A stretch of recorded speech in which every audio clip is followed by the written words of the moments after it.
கோவை சிறையில் கைதி ஒருவர் உயிரிழந்திருப்பது தொடர்பான அண்மைச் செய்தியை பார்க்கின்றோம். கடந்த 27ஆம் தேதி ஒருவர் உயிரிழந்த நிலையில் தற்போது மேலும் ஒரு கைதி உயிரிழந்திருப்பது அண்மைச் செய்தியாக பார்க்கப்படுகிறது. கோவை மத்திய சிறையில் இந்த 15 நாட்களுக்குள் 2வது கைதி உயிரிழந்திருப்பதால் அந்த பகுதியில் சிறிய பரபரப்பு ஏற்பட்டிருக்கிறது.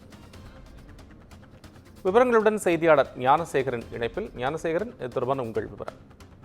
வணக்கம் கோபால். கோவை மத்திய சிறையில் தண்டனை மற்றும் விசாரணை கைதிகள் என 2000க்கும் மேற்பட்ட கைதிகள் அடைக்கப்பட்டுள்ளனர். இதில் திருப்பூர் கருவேமலையத்தைச் சேர்ந்த 37 வயது கொண்ட அலெக்ஸ் என்பவர் போதைப் பொருள் கடத்தல் வழக்கில் கைது செய்யப்பட்டு தண்டனை பெற்று வருகிறார். அவர் கடந்த 2021ஆம் ஆண்டு முதல் கோவை மத்திய சிறையில் அடைக்கப்பட்டுள்ளார். அவருக்கு சிறு வயதிலிருந்து ஆஸ்துமா மற்றும் வலிப்பு பிரச்சனை இருப்பதாக கூறப்படுகிறது.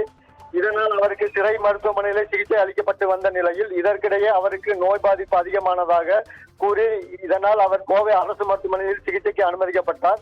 அவர் சிகிச்சை பலனின்றி உயிரிழந்தார். இது குறித்து ரேஸ்கோர்ஸ் காவல்துறையினர் வழக்கு பதிவு செய்து விசாரணை நடத்தி வருகின்றனர். மேலும் கோவை மத்திய சிறையில் கடந்த 27ஆம் தேதி நெல்லையைச் சேர்ந்த ஏசுதாஸ் என்பவர் மர்மமான முறையில் உயிரிழந்தார். இந்நிலையில் மீண்டும் மற்றொரு கைதி உயிரிழந்த சம்பவம் தற்பொழுது பரபரப்பை ஏற்படுத்தி உள்ளது. இந்த ஏசுதாஸ் நெல்லையைச் சேர்ந்த ஏசுதாஸ் உயிரிழந்த சம்பவத்திற்கு கவனக்குறைவாக செயல்பட்ட காவலர்கள் 4 பேர் பணியிடை நீக்கம் செய்து உத்தரவிட்டனர். கோபால்.